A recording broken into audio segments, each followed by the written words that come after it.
Hi, I'm Liza Weale, founder of Gatehouse Admissions. And I'm Jeremy Shinewald, founder of mbaMission.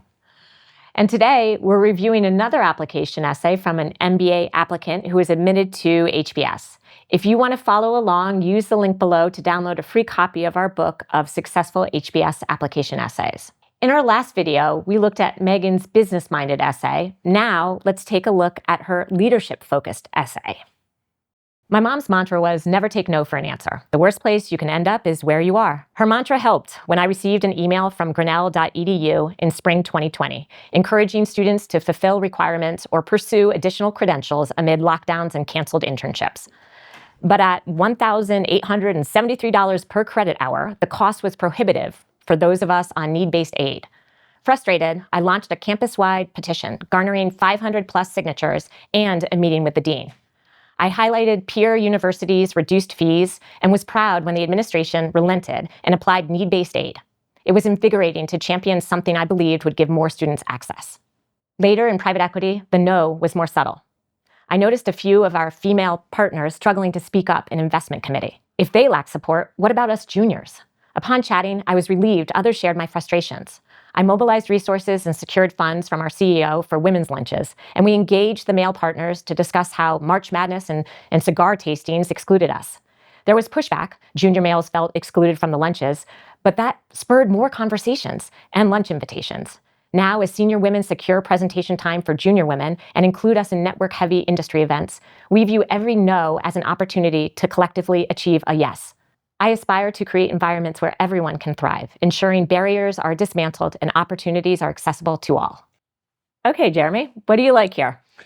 It's interesting. One of the things that I actually really like here is one of the things I traditionally do not like in essays, and that is I don't like quotes that often. And it's often because the quote is just there as a device. It's not really inspiring. It's not really inspiring the essay itself.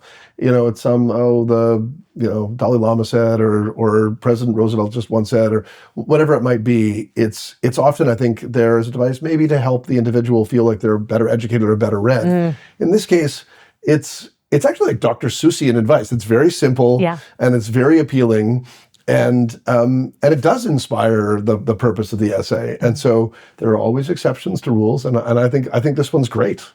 Yeah, I like it. I totally agree with you. I'm with you. I sometimes feel like people use a quote to sort of use a metaphor or some sort of comparison. And it's like, no, just talk about you. But this I like. We almost get a little bit of a sense of her mother as being, a little bit of a fighter. No, Again, this is an essay that's really substantively driven by her actions and by impact. Like, the story of. Look, the world is changing very quickly, and a lot of people are trying to figure things out, and not a lot of people are taking action on behalf of others. People are, totally understandably, in the world of COVID, people are just kind of trying to figure out how to take care of themselves. And here's someone who's saying, no, we've got to do things differently than a massive institution is trying to foist upon us. And they might be taking the wrong path. And I think that there's a real power.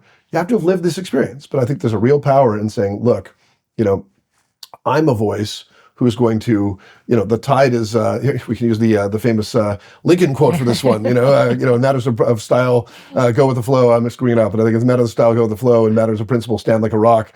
And she's standing like a rock. And she's saying, like, everyone was moving in all sorts of directions, but I saw through it all. And I said, no, things had to be different. And then I mobilized at a small college, 500 people, and I influenced change in that environment. So you don't need to have a lot in that story other than the story itself.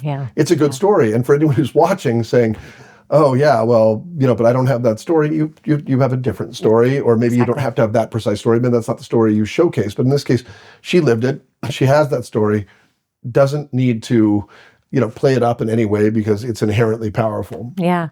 I also want to, thinking back to her business-minded essay where she spoke about her goals of wanting to really help people take more control of their own healthcare. And I feel like now, even though this essay wasn't on that topic at all, we start to really see her as somebody who's a bold thinker, not afraid of kind of going out there. And it's nice. The essays are completely different topics, but you start to see where the essays themselves, the themes, here we see somebody who is, she'll take initiative. She will round up the troops. She will speak her mind. Okay, now we start to even believe more that she can hit the goals that she presented in that first essay. Yeah, and again, she reinforces it through action. She talks about advocacy for women in traditionally male-dominated environment. She even talks about resistance from other male counterparts, other male colleagues who are feeling left out, and how she thoughtfully, tries to balance some of that. And yeah, you get a sense. I think you're saying you get a sense of her as an advocate, and I get a sense of her as very principled and not afraid. Like, it's tough to stand up in it's not as hard to stand up in an environment like a college, because there's less personally at risk for like rocking the boat. You're trying to do the right thing, but here in a professional environment, to stand up and say we need to do things differently, and I'm going to lead that. There's a little bit of risk associated with that. Yeah. Maybe you're perceived as a rabble rouser. Maybe your recommendation is for when you leave or for business school, if it doesn't go well, if you're seen as trying to rock the boat.